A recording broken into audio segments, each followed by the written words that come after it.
Hello મિત્રો, આપણે ગઈકાલે અર્થસૂચક અંક કેવી રીતે નક્કી કરવાના એ ભણી ગયા હતા. અર્થસૂચક અંકને આધારે સરવાળા, ગુણાકાર, ભાગાકાર, બાદબાકી કેવી રીતે એ ભણી ગયા. આજે આપણે એની પ્રેક્ટિસ કરીએ છીએ. તો જો નીચેનામાં અર્થસૂચક અંક કેટલા છે, તો કોઈ પણ શૂન્ય સિવાયના બધા અંક એ અર્થસૂચક સંખ્યા છે. તો આ અર્થસૂચક સંખ્યા, આ અર્થસૂચક સંખ્યા. શરૂઆતમાં 0 આવે, જ્યાં સુધી કોઈ શૂન્ય સુધીનો અંક ના આવે ત્યાં સુધીના દરેક શરૂઆતના શૂન્ય એ અર્થસૂચક અંક નથી. તો 0 એ અર્થસૂચક અંક નથી, આ 0 પણ અર્થસૂચક અંક નથી, આ 0 પણ અર્થસૂચક અંક નથી. તો કેટલા અર્થસૂચક અંક થયા? 2. તો આમાં 2 અર્થસૂચક અંક છે. 208 શૂન્ય સિવાયના દરેક અંક એ અર્થસૂચક છે. તો આ પણ અર્થસૂચક, આ પણ અર્થસૂચક. શૂન્ય સિવાયના અંક વચ્ચે જો શૂન્ય આવતું હોય તો એ અર્થસૂચક છે. તો આ અર્થસૂચક છે. તો કેટલા? 1, 2, 3. તો 3 અર્થસૂચક અંક થયા. આમાં જોઈએ, શૂન્ય સિવાયનો અર્થસૂચક છે, આ પણ અર્થસૂચક છે. શૂન્ય સિવાયના અર્થસૂચક, શૂન્ય સિવાયના અંકમાં ની વચ્ચે, શૂન્ય સિવાયના અંકની વચ્ચે જો શૂન્ય આવતું હોય તે અર્થસૂચક અંક છે. તો આ પણ અર્થસૂચક અંક છે, આ પણ અર્થસૂચક છે. એટલે કેટલા થયા? 4. 1, 2, 3, 4. અહીંયા ધ્યાન આપો. જો જમણી બાજુના છેડા ઉપર 0 આવતું હોય અને જો દશાંશ ચિહ્ન ન હોય તો અર્થસૂચક સંખ્યા નથી. તો જમણી બાજુના છેડા ઉપર 0 આવતું હોય અને જો દશાંશ ચિહ્ન ના હોય તો આનો અર્થ નથી થતો, આ અર્થસૂચક સંખ્યા નથી. પણ આ જે શૂન્ય સિવાયના અંક છે એ તો અર્થસૂચક સંખ્યા છે. એટલે કેટલા અર્થસૂચક સંખ્યા આવશે? 3. જો હમણાં જમણી બાજુના છેડા ઉપર 0 છે પણ અહીંયા દશાંશ ચિહ્ન આવી ગયું ને, એટલે આ અર્થસૂચક છે. અને આ નોન 0 શૂન્ય સિવાયનો અંક પણ અર્થસૂચક જ છે. તો કેટલા અર્થસૂચક થયા? 4. 2.0034. તો જો અર્થસૂચક સંખ્યા છે, અર્થસૂચક સંખ્યા છે, અર્થસૂચક સંખ્યા છે. શૂન્ય સિવાયના આંકની વચ્ચે 0 આવે છે તો પણ અર્થસૂચક છે. તો 1, 2, 3, 4, 5. તો આમાં 5 અર્થસૂચક અંક થયા. 6.0263. આ અર્થસૂચક સંખ્યા, આ પણ અર્થસૂચક સંખ્યા, આ પણ અર્થસૂચક સંખ્યા, આ પણ અર્થસૂચક સંખ્યા. 0 આવ્યું. 2 શૂન્ય સિવાયના અંકની વચ્ચે 0 આવે છે તો એ પણ અર્થસૂચક છે. તો બધા અર્થસૂચક થયા. તો 5 અર્થસૂચક થયા. 2.3652. તો જો શૂન્ય સિવાય, શૂન્ય સિવાય, શૂન્ય સિવાય, શૂન્ય સિવાય, શૂન્ય સિવાયના આયા એ બધા અર્થસૂચક છે. એટલે અર્થસૂચક કેટલા થયા? 5. 60,000.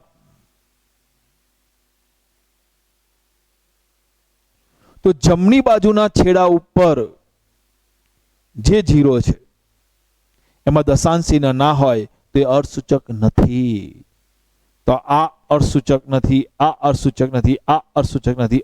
કેટલા અર્થસૂચક સંખ્યા? 1 જ. વૈજ્ઞાનિક અંક પદ્ધતિમાં લખ્યું હોય તો આ બધા જ આંક એ અર્થસૂચક સંખ્યા છે. 1, 2, 3, 4. તો અર્થસૂચક સંખ્યા કેટલી થઈ? 4. 0.58. શરૂઆતમાં 0 આવે એ અર્થસૂચક સંખ્યા નથી. શૂન્ય સિવાયના અંક અર્થસૂચક સંખ્યા છે. કેટલા અર્થસૂચક સંખ્યા થયા? 2. શૂન્ય સિવાયનો આંક અર્થસૂચક સંખ્યા. 9 પણ અર્થસૂચક સંખ્યા. 2 શૂન્ય સિવાયના આંકની વચ્ચે જે 0 આવતા હોય એ બધા અર્થસૂચક સંખ્યા છે. 5 છે. તો હવે નિયમોમાં સમજાઈ ગયું હશે. શૂન્ય સિવાયના બધા અર્થસૂચક સંખ્યા છે. બે શૂન્ય સિવાયના આંકની વચ્ચે 0 આવે તો અર્થસૂચક સંખ્યા છે. શરૂઆતમાં જે 0 આવે એ અર્થસૂચક સંખ્યા નથી. પછીના 0 આવે જો દશાંશ ચિહ્ન હોય તો અર્થસૂચક સંખ્યા છે, પણ જો દશાંશ ચિહ્ન ના હોય તો અર્થસૂચક સંખ્યા નથી. વૈજ્ઞાનિક અંક પદ્ધતિમાં જેટલા પણ આંક લખ્યા હોય અર્થસૂચક સંખ્યા છે. 5 પેન, તમને આવો પ્રશ્ન પૂછાય 13મો, 5 પેન, તો આમાં કેટલા અર્થસૂચક સંખ્યા છે? અસંખ્ય, ઇનફાઇનાઇટ. કોઈ ચોક્કસ આંક આવે, કોઈ ચોક્કસ ગણતરીમાં જો કશું વપરાતું હોય તેમાં અર્થસૂચક સંખ્યા અનંત હોય છે. તો ધ્યાન આપજો, આ રીતના પ્રશ્નો પૂછી શકાય. હવે જોઈએ રૂપાંતરમાં ખાલી જગ્યા પૂરો. 1 કિલોમીટર બરાબર કેટલા મિલીમીટર? તો 1 એટલે 1, કિલો એટલે કે 10⁻³ મીટર, કિલોમીટર એટલે 10⁻³ મીટર, અપોન મિલીમીટર, મિલી એટલે 10⁻³ આ 10⁻³ ઉપર જાય તો +3 થઈ જશે.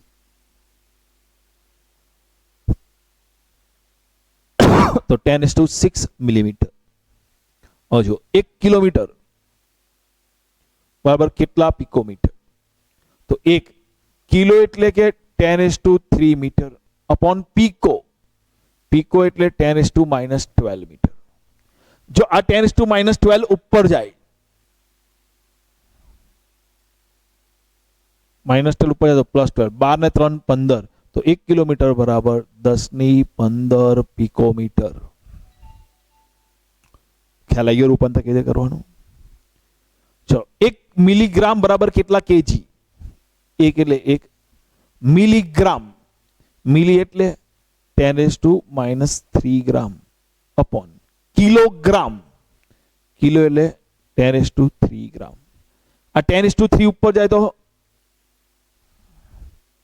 -3, 10⁻³ 10⁻³ 10⁻6 કેજી.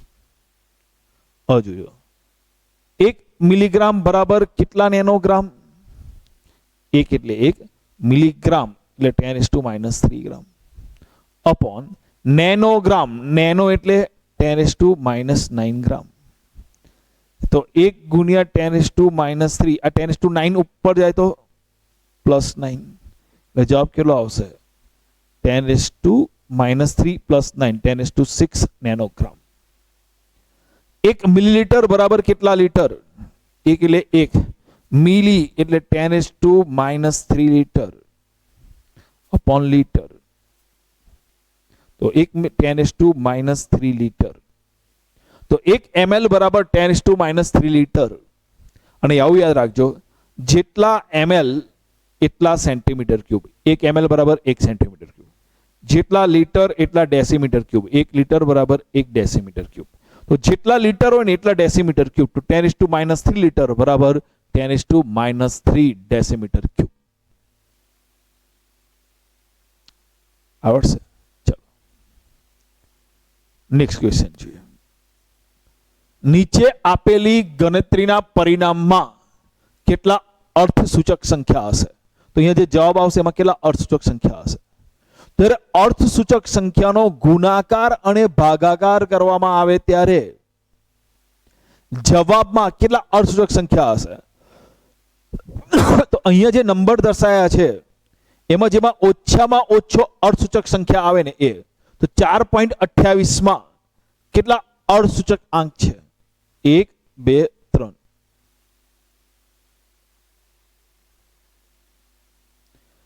શરૂઆતમાં શૂન્ય આવે, અર્થસૂચક આંક નથી આમાં. 1 2 અને 3. 3 એ કોઈ નિશ્ચિત સંખ્યા છે, તેમાં અનંત. 0.418 માં આ નથી દશાંશ ચિહ્ન, પહેલા શરૂઆતનો 0 જે અર્થસૂચક સંખ્યા નથી, આમાં 1 2 અને 3 અર્થસૂચક સંખ્યા છે. તો 3 3 અનંત અને 3 માં ઓછામાં કેટલું છે? 3. તો જે પણ જવાબ આવશે એ જવાબમાં 3 અર્થસૂચક સંખ્યા હશે. અત્યારે આવું જ પૂછ્યું છે, ગણતરી કરીને જવાબ લાવશો એમાં કેટલા અર્થસૂચક સંખ્યા હશે? ત્યારે જ્યારે ગુણાકાર અને ભાગાકાર કરવામાં આવે ત્યારે જે ઓછામાં ઓછા અર્થસૂચક સંખ્યા હોય ને તે જુઓ, આ અર્થસૂચક સંખ્યા નથી, આ અર્થસૂચક સંખ્યા નથી, આમાં 1 2 3 4 અર્થસૂચક સંખ્યા, આમાં 1 2 3 4 5 અર્થસૂચક સંખ્યા, આમાં અર્થસૂચક સંખ્યા નથી, 1 2 3 અર્થસૂચક સંખ્યા, શરૂઆતનો 0 અર્થસૂચક સંખ્યા નથી, 1 2 3 4 અર્થસૂચક, 4 5 3 4 કેટલી છે ઓછામાં ઓછી 3, તો જવાબમાં જે પણ આવશે એમાં 3 અર્થસૂચક સંખ્યા હશે. 5 કોઈક નિશ્ચિત સંખ્યા છે, એમાં અનંત અર્થસૂચક સંખ્યા હશે. આમાં 1 2 3 4 4 છે, તમને જે જવાબ આવશે એ જવાબમાં 4 અર્થસૂચક સંખ્યા હશે. પોઈન્ટ આ સરવાળા અને બાદબાકીમાં યાદ રાખવાનું, દશાંશ ચિહ્ન પછી આમાં કેટલા છે 4 અંક છે, દશાંશ ચિહ્ન પછી આમાં 4 અંક, દશાંશ ચિહ્ન પછી આમાં 4 અંક, તો જે જવાબ આવે એમાં પણ દશાંશ ચિહ્ન પછી 4 અંક હોવા જોઈએ.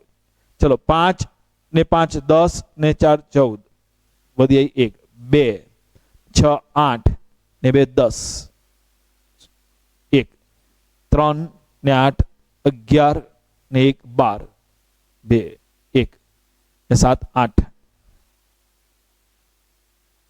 તો જો જે જવાબ આવ્યો એ જવાબમાં દશાંશ ચિહ્ન પછી 4 છે. હા, તો ધ્યાન આપજો, જ્યારે સરવાળો કે બાદબાકી કરતા હોઈએ ત્યારે દશાંશ ચિહ્ન પછીની સંખ્યા ઓછામાં ઓછી હોવી જોઈએ. 4 4 4 માં ઓછી કઈ થશે 4, તો જવાબમાં પણ દશાંશ ચિહ્ન પછી 4 હોવા જોઈએ. 4 અંક છે. હા, હવે અર્થસૂચક અંક નાખો તો આ નથી, તો 4 અર્થસૂચક સંખ્યા છે. ગુણાકાર અને ભાગાકારમાં આમાં કેટલા અર્થસૂચક સંખ્યા છે 2, 1.25 માં 3, 3.5 માં 2, 2.01 માં 3, 2 3 2 3, ઓછામાં ઓછી સંખ્યા કેટલી છે 2, તો આનો જે જવાબ આવશે એ જવાબમાં 2 અર્થસૂચક સંખ્યા હશે. ધ્યાન આપો, 3 અર્થસૂચક અંક સુધી સંગણિત કરો. રાઉન્ડ અપ કરવાના છે, રાઉન્ડ અપ એટલે તમે રાઉન્ડ અપ એટલે એવું સમજો કે તમારું કોઈ જગ્યાએ તમે શોપિંગ કરવા ગયા હોય તો જે બિલ આવે ને એ બિલમાં રાઉન્ડ અપ કરીએ એટલે આશરે એની નજીકનું જે આવે ને એ આવે રાઉન્ડ અપમાં. તો 3 અર્થસૂચક અંક સુધી એટલે 1 2 3 આટલા સુધી રાઉન્ડ અપ કરવાનું છે. ચલો આ 6 છે, એ કેન્સલ કરો. જો કોઈ છેલ્લું પદ 5 કરતા વધારે હોય તો આગળ 1 ઉમેરાઈ જશે, તો 34.22 થશે. પણ મારે તો 3 અંક સુધી કરવાનો છે, હજુ આને કેન્સલ કરો તો 5 કરતા નાનો છે તો આગળ કશું થાય નહીં, જવાબ આવશે 34.2. ચલો, અને 3 અંક અર્થસૂચક અંક સુધી રાઉન્ડ અપ કરવાનો તો આટલા સુધી આવશે, તો 7 છે એ કેન્સલ કરો તો આગળ 1 વધી જશે, તો 10.411. હજુ આ પણ કેન્સલ કરો તો 5 કરતા નાનો હોય તો કશું નહીં થાય, તો આને કેન્સલ કરો. આ પણ 5 કરતા નાનો તો કશું નહીં થાય, તો જવાબ આવશે 10.4. હવે ધ્યાન આપજો, 9 આવે ને ત્યારે ધ્યાન આપજો. 3 અર્થસૂચક સંખ્યા સુધી ગણવાનું છે. આ અર્થસૂચક સંખ્યા નથી, આ નથી, 3 અર્થસૂચક આટલા આંકડા એવાના છે. તો 7 કેન્સલ કરીએ તો એની આગળ 1 ઉમેરાય, અને 9 માં 1 ઉમેરાય તો 10 થઈ જાય. તો એવું રહેજો 59 માં 1 ઉમેરો તો કેટલા આવશે 60, તો 0.0460. ગડબડ ના થાય, ધ્યાન આપજો. તો 459 માં અથવા 59 માં 1 ઉમેર્યું એટલે 460. ખ્યાલ આવી ગયો? લફડા ના થાય, ધ્યાન આપજો. તો આ ઇમ્પોર્ટન્ટ છે, ભૂલ ના, આ બહુ ઇમ્પોર્ટન્ટ છે. આમાં 3 અર્થસૂચક આંક સુધી ગણતરી કરવાની છે. તો 3 અર્થસૂચક આંક સુધી ગણતરી કરો તો આટલા 3 અર્થસૂચક આંક થઈ. તો અહીંયા 1 ઉમેરો. હવે અહીંયા 1 ઉમેરો તો 281 થાય. 5 કરતા વધારે હોય તો આગળ 1 ઉમેરી દેવાનું. આ જવાબ તમારો ખોટો આવશે. વિચાર કરો, રાઉન્ડ અપ આવી રીતે થાય. તમે કોઈ વસ્તુ, આ પેન કશું વસ્તુ ખરીદવા ગયા, એક ટી શર્ટ ખરીદી, એ ટી શર્ટની કિંમત છે 2808 રૂપિયા. તો બિલમાં નીચે રાઉન્ડ અપ કરી લખીને આવે છે, તો 2808 નું રાઉન્ડ અપ કરીને 281 થાય. 2808 રૂપિયાની વસ્તુ તમને 281 મળે. તો આમાં રાઉન્ડ અપ કરવામાં શું થશે, ધ્યાન આપજો. આમાંથી 8 જતો રહે, અહીંયા બાજુમાં 1 વધી જાય, પણ અહીંયા 0 કરી દેવાનું. તો 2808 નું નજીકનું રાઉન્ડ અપ કેવી થશે? 2810. તો આજે પેલું બધું હતું ને એમાં દશાંશ ચિહ્ન હતું. જ્યારે દશાંશ ચિહ્ન ન હોય ત્યારે રાઉન્ડ અપ કરવાનું હોય ત્યારે યાદ રાખજો, કોઈ પ્રોબ્લેમ ન થવો જોઈએ. આમાં અર્થસૂચક સંખ્યા જો કેટલા છે? 3 થઈ ગઈ. છેલ્લો 0 એ અર્થસૂચક સંખ્યા ના કહેવાય. તો આ પરીક્ષા માટે ઇમ્પોર્ટન્ટ છે. બધા આમાં ગડબડ કરે છે તો ખાસ ધ્યાન આપજો. ચાલો જોઈએ. અર્થસૂચક અંકને અનુલક્ષીને ગણતરી કરો. ચલો 3.24 ગુણાકાર છે. 3.24 માં કેટલા અર્થસૂચક અંક છે? 3. 0.08666 0 અર્થસૂચક શરૂઆતના 0 અર્થસૂચક સંખ્યા ના કહેવાય. આ 0 અર્થસૂચક સંખ્યા ના કહેવાય. આ કેવાશે 4.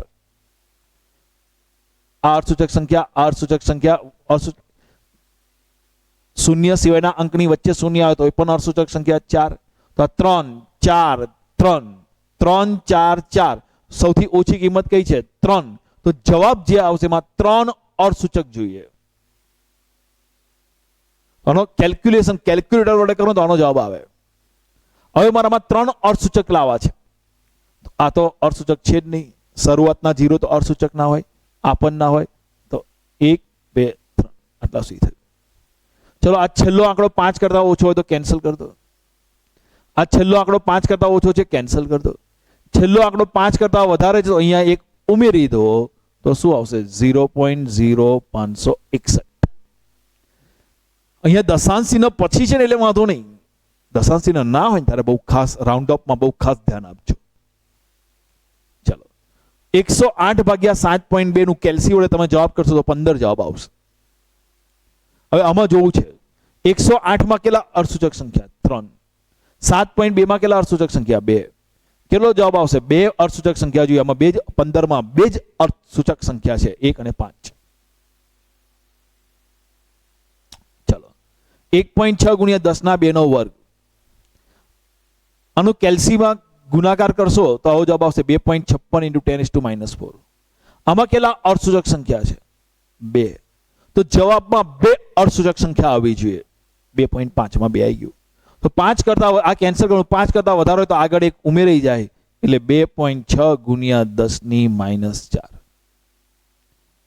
બાદબાકી કરવાની હોય ત્યારે અર્થસૂચક સંખ્યામાં શું થશે? તો જ્યારે બાદબાકી કરવાનું તો દશાંશ ચિહ્ન પછી અહીંયા 4 અંક છે, અહીંયા દશાંશ ચિહ્ન પછી 4 અંક છે. તો જે જવાબ આવશે એ જવાબમાં પણ દશાંશ ચિહ્ન પછી 4 અંક હોવા જોઈએ છે. હા, તો બોલો આમાં આ રીતે ગણાય. આમાં કેટલા અર્થસૂચક સંખ્યા છે? 1 2 3 4 5. તો આમાં 5 અર્થસૂચક સંખ્યા છે પણ દશાંશ ચિહ્ન પછી 4 અંક હોવા જોઈએ. ચલો એક બરાબર ધ્યાન આપજો. 1.54 મિલીમીટર પ્રતિ સેકન્ડ ઇઝ ઇક્વલ ટુ કેટલા પિકોમીટર પ્રતિ માઇક્રોસેકન્ડ? તો જો 1.54 મિલીમીટર પ્રતિ સેકન્ડ, કશું નથી લખ્યું એટલે 1 સેકન્ડ, ઇઝ ઇક્વલ ટુ કેટલા પિકોમીટર પ્રતિ માઇક્રોસેકન્ડ. આવું છે. તો પહેલા જુઓ 1.54 મિલીમીટર ઇઝ ઇક્વલ ટુ કેટલા પિકોમીટર? તો 1.54 એટલે 1.54 મિલીમીટર. મિલી એટલે 10⁻³ મીટર. 1.54 મિલીમીટર. મિલી એટલે 10⁻³ મીટર અપોન પિકોમીટર. પિકોમીટર એટલે 10⁻12 મીટર. તો 1.54 ગુણ્યા આ 10⁻12 ઉપર છે તો પ્લસ થઈ જશે એટલે 10⁻³ પ્લસ 12 એટલે 10⁻9 થઈ જશે. એટલે 1.54 ગુણ્યા 10⁻9. 1 સેકન્ડ બરાબર કેટલા માઇક્રોસેકન્ડ? 1 સેકન્ડ બરાબર કેટલા માઇક્રોસેકન્ડ? 1 સેકન્ડ એટલે 1 સેકન્ડ. માઇક્રો એટલે 10⁻6 સેકન્ડ. આ ઉપર જાય તો 10⁻6 સેકન્ડ થઈ જશે. હવે ધ્યાન આપજો. 15.4 મિલીમીટર પ્રતિ સેકન્ડ ઇઝ ઇક્વલ ટુ કેટલા પિકોમીટર પ્રતિ માઇક્રોસેકન્ડ? ધ્યાન આપજો. 1.54 મિલીમીટર બરાબર કેટલા છે? 1.54 ગુણ્યા 10⁻9 પિકોમીટર એક સેકન્ડ બરાબર કેટલા 10⁶? કેટલી ખબર પડી? 1.54 મિલીમીટર બરાબર 1.54 × 10⁹ પિકોમીટર. કશું નથી લખ્યું છેદમાં, એટલે એક સેકન્ડ બરાબર કેટલા 10⁶ માઇક્રો સેકન્ડ. હવે આ 10⁶ ઉપર જાય તો -6 પિકોમીટર પ્રતિ માઇક્રો સેકન્ડ. તો 1.54 × 10⁵ પિકોમીટર માઇક્રો સેકન્ડ ઇનવર્સ આવું લખાશે. તો ફરી એકવાર ધ્યાન આપજો. 1.54 મિલીમીટર પ્રતિ સેકન્ડ ઇઝ ઇક્વલ ટુ કેટલા પિકોમીટર પ્રતિ માઇક્રો સેકન્ડ કીધું છે. તો 1.54 મિલીમીટર પ્રતિ સેકન્ડ ઇઝ ઇક્વલ ટુ ખાલી જગ્યા પિકોમીટર પ્રતિ માઇક્રો સેકન્ડ. કશું નથી લખ્યું એટલે પ્રતિ 1 સેકન્ડ લઈ લેવાનું, પ્રતિ 1 સેકન્ડ. ઓકે, તો 1.54 મિલીમીટર ઇઝ ઇક્વલ ટુ કેટલા પિકોમીટર?